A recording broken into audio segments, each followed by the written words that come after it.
Hello everybody, I'm Peter, Courier driver, and this video is on the damage that extreme multi-dropping can have on your vehicle. And by extreme multi-dropping, I'm not talking about, 8-10 drops a day. I'm talking about your Amazon and your Hermes mob. A lot of you guys are out there, you're doing 100, 150, 200 stops a day. What damage that's going to do to your van. Before we go on, if you like this kind of videos, and there's plenty out there now, if you could please hit the like, the subscribe, the thumbs up, the bell, all that, always appreciated, so there's a few things that people are going to take as read that is going to damage your vehicle. I mean, the one that springs to mind is going to be your starter motor, because that's on and off all the time, starting, stopping, that kind of thing. Also, some people are complaining about keys. If a key snapping the ignition, your key snaps the ignition, it's a bigger deal, because it's no longer a matter of just putting the spare key in. You've got to call the guy out, you've got to get the locksmith guy out, you've got to get the barrel changed, you've got your goods on board. That's kind of a big deal. And also there's other things keyed in with the electrics, like your solenoid and your valves and all that kind of stuff. Normally on a multi-drop, so you get about 100,000 miles out of a starter motor. On a multi-drop, you're going to get 40,000 miles out of a starter motor. Starter motors are not the end of the world. They're going to stand you in at around about 200 to 500 pound, depending on the motor you've got. But when you're talking about 40,000 miles, because it's multi-drop, you could be on that for 2 years. So 200 to 500 pound across 2 years isn't always a big damage, Other things that could, can affect you. Well, there's ways around it, to be honest with you. So how do you get around it? So rather than stopping the engine all the time, what you can do, you can leave the motor running. There's a few difficulties with this though. Firstly, there's a safety aspect.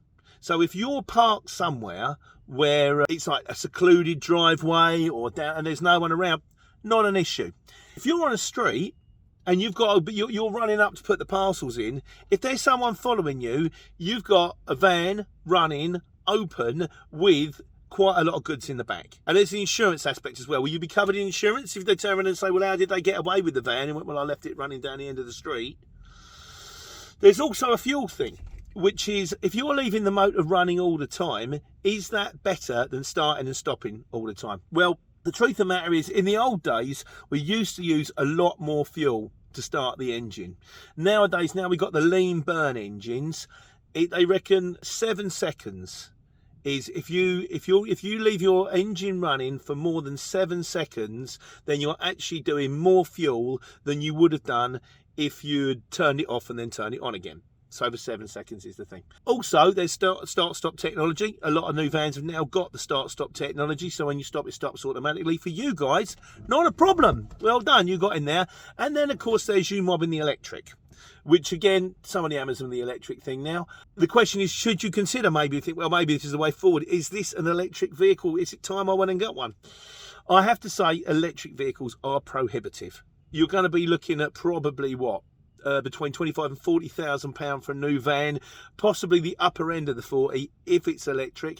And then you've got range anxiety. You've got the difficulty that they, some of them will only do 50 miles. Some of them say they'll do 100. If you're starting stopping all the time, it's kind of, you're probably better off investing in a decent older van and then just paying to get it repaired whenever it needs to get repaired, kind of things. So that's your start stop. That's your key and all that on the ignition.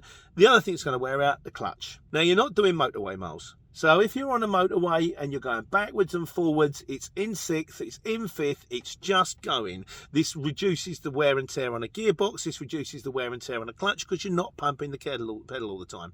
If you're going around town, you're hitting that clutch all the time, that is going to wear it out. On average, you're looking at about 500 to 1,000 pounds for a clutch. But chances are when you whip the clutch out, you're going to want to change the flywheel as well.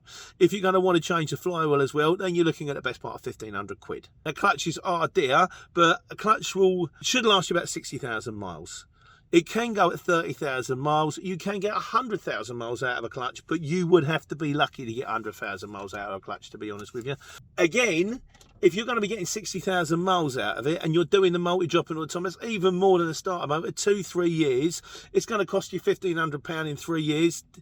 It's not the end of the world. It is expensive, but then every job we have comes with a cost. tax, insurance, wear and tear. These are all your costs. The two things that people don't expect on a multi-drop, the things they don't take into consideration, number one is tyres. Now, bearing in mind that you're doing housing estates all the time, you're on full lock all the time, that's going to wear the outside of your tyres in quicker.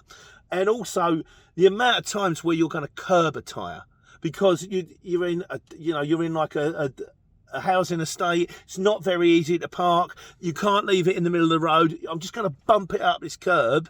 That does tyres in.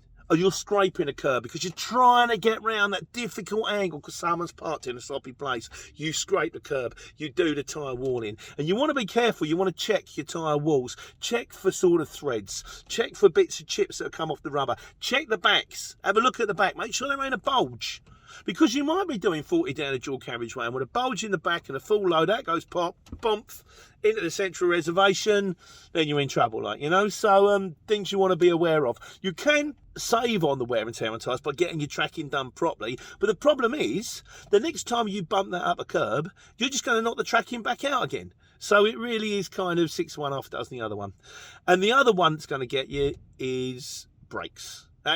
Because you start stopping all the time, braking. Like I say, when you're on the motorway, you've got a nice big gap in front of you, you're doing 60, no brakes. No brakes. You can go an entire motorway journey, and if you're clever about it, you leave the right gaps, you hardly need to touch your brakes at all. Round town, junctions, stopping, starting. The clues in the title. You'll stop, starting all the time. That's going to do your brakes in.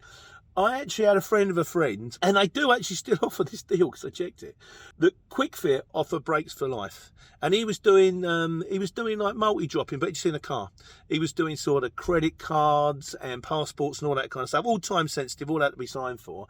So he went in and got a set of brakes for life. The third time he went in to get his full set of brakes. Well, no, fourth time he went in to get his full set of brakes. They went, okay, we'll do it this time. No more. That's your lot, mate. He had gone through 4 sets of brakes in under 100,000 miles. Now that's just loopy because they don't guarantee the brakes for life for no reason. So you've got to bear in mind it's going to do your starter motor, it's going to do your clutch, it's going to do your flywheel, but those probably don't need changing every 2-3 years. Your tyres and your brakes is going to cost you. So what can you do to get around this? Well, there's not a lot you can do. The only things you can do, obviously, be careful about when you turn the motor on and off. Also, get yourself a decent multi-drop app. That way you won't be doing unnecessary miles, going to stops that you shouldn't have to go to, getting everything off a lot quicker. It will save you time, it will save you money. That's why we recommend Circuit. It's very, very good. So that's kind of it for now. So if you like these videos, if you can, please hit the like, hit the subscribe, give us the big thumbs up, and also there'll be plenty more videos over on my channel, Pete the Courier Driver, which is on YouTube as well if you're watching on the YouTube. And also if you've got any comments yourself personally, if there's, well, I found, Pete, something you forgot about with a multi-drop, or I don't agree with that with the brakes with a multi-drop, you say, oh, what I found, put me straight. You know, because I'm not really Mr. Multi-Drop. I have done it, I do it, but not like some of you guys out there that are at the North Face giving it the full on, like, you know. So comments are all appreciated. And in the meantime, hope you're well. Take care. Take money.